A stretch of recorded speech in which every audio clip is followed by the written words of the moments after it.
Hai guys, di episode sebelumnya kita sudah membahas tentang 5 dari 10 hari raya spesial yang diperintahkan Tuhan untuk dirayakan oleh bangsa Israel. Nah, kali ini kita lanjut dengan 5 hari raya spesial lainnya yang kudu dirayakan oleh bangsa Israel. Let's check this out di Fakta Alkitab.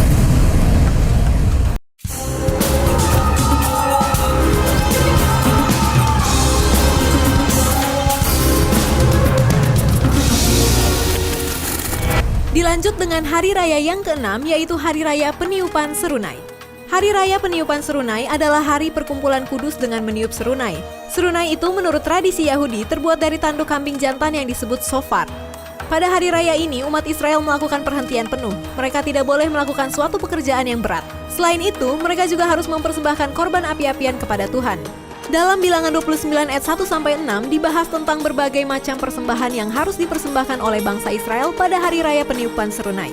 Antara lain, seekor lembu jantan muda, seekor domba jantan, 7 ekor domba berumur setahun sebagai korban bakaran yang disertai dengan korban sajian dari tepung, dan seekor kambing jantan untuk korban penghapus dosa. Hari raya peniupan serunai diperingati pada tanggal 1 bulan ke-7 dalam kalender Israel atau bulan September-Oktober pada kalender Masehi.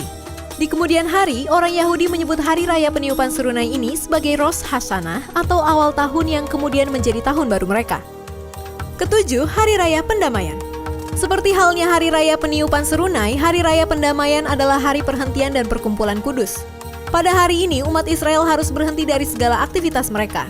Hari pendamaian adalah hari di mana dosa-dosa umat Israel didamaikan dengan Allah. Mereka harus mempersembahkan korban-korban kepada Tuhan. Selain itu, mereka juga harus merendahkan diri di hadapan Tuhan dengan berpuasa. Setiap orang yang tidak merendahkan diri dengan cara berpuasa akan dibinasakan Tuhan, dicatat di dalam Imamat 23 ayat 28-32. Pada hari raya pendamaian ini, imam besar akan masuk ke ruang maha kudus dari kemah suci atau bait suci dengan memercikkan darah domba ke atas tutup pendamaian di tabut perjanjian yang ada di ruang maha kudus tersebut, sebagai lambang pengampunan dosa umat Israel. Jelas upacara ini merupakan lambang darah Yesus Kristus sebagai anak domba Allah yang mati di kayu salib demi pengampunan dosa manusia.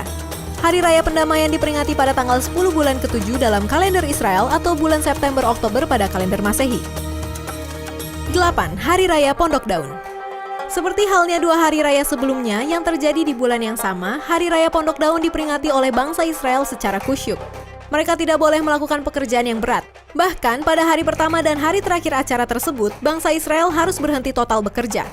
Ini adalah perkumpulan kudus selama 7 hari di mana bangsa Israel mempersembahkan korban-korban kepada Tuhan selama 7 hari tersebut. Ditambah 1 hari lagi, hari ke-8 sebagai puncak acara tersebut. Hari Raya Pondok Daun diperingati bangsa Israel dengan cara tinggal di dalam pondok-pondok yang terbuat dari daun-daun selama 7 hari atau seminggu penuh. Tujuannya adalah agar mereka menyadari bahwa mereka dulu tidak mempunyai rumah selama pengembaraan mereka di padang gurun ketika mereka keluar dari perbudakan di Mesir menuju tanah perjanjian. Inilah salah satu hari raya Israel terbesar dan terpenting dan juga salah satu yang paling meriah. Hari Raya Pondok Daun diperingati pada tanggal 15-21 bulan ke-7 dalam kalender Israel atau bulan September-Oktober pada kalender Masehi. Tuhan Yesus pernah menghadiri Hari Raya Pondok Daun di mana pada saat perayaan itu dan pada puncaknya hari ke-8, ia berseru tentang air hidup dan terang dunia. Latar belakang seruan Yesus ini adalah upacara penyalaan pelita di bait suci dan pengambilan air dengan kendi-kendi dari kolam Siloam yang dilakukan oleh para imam Israel yang terdapat dalam tradisi Yahudi yang kemudian tidak diperintahkan dalam Alkitab. 9. Hari Raya Purim. Hari Raya Purim adalah hari raya yang bertujuan untuk memperingati terlepasnya bangsa Yahudi dari pembantaian yang dirancang oleh Haman, seorang pejabat penting di kerajaan Persia. Purim artinya adalah undian. Ini merujuk pada batu yang dipakai untuk mengundi, menentukan hari yang dipakai oleh Haman untuk merencanakan niat jahatnya dalam menghabisi bangsa Yahudi di Kekaisaran Persia.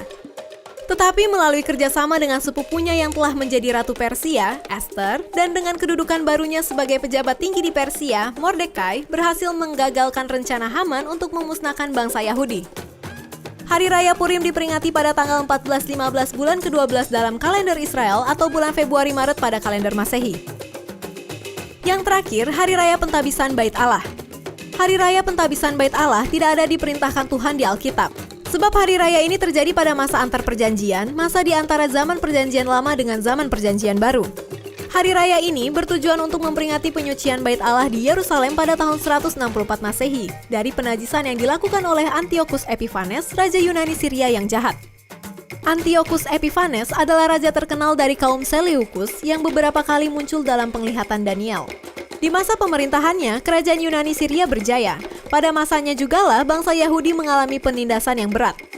Pada 25 Desember 167 sebelum Masehi, dia menajiskan bait suci orang Yahudi dengan mempersembahkan korban ke dewa-dewa di bait suci, serta menaruh patungnya sendiri dan kepala babi di bait suci. Hal ini menyebabkan terjadinya perang Makabe selama 3 tahun yang dipimpin oleh Yudas Makabe.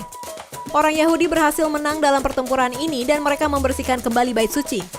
Ini menjadi kemenangan besar yang selalu diingat oleh orang Yahudi dan dirayakan setiap tahun yang dikenal sebagai Hari Raya Hanukkah atau Hari Pentabisan Bait Allah. Inilah satu-satunya hari raya Israel yang tidak harus dirayakan di Yerusalem, tetapi juga di berbagai negara di luar Israel dan Yerusalem. Mereka biasanya merayakannya secara meriah disertai dengan nyanyian-nyanyian. Hari Pentabisan Bait Allah diperingati pada bulan ke-9 dalam kalender Israel atau bulan Desember pada kalender Masehi. Pada masa hidupnya di dunia, Tuhan Yesus pernah menghadiri perayaan Hari Pentabisan Bait Allah ini sebagaimana tampak dari ayat-ayat yang dikutip di atas. JCers, itulah 10 hari raya Israel yang ada di Alkitab.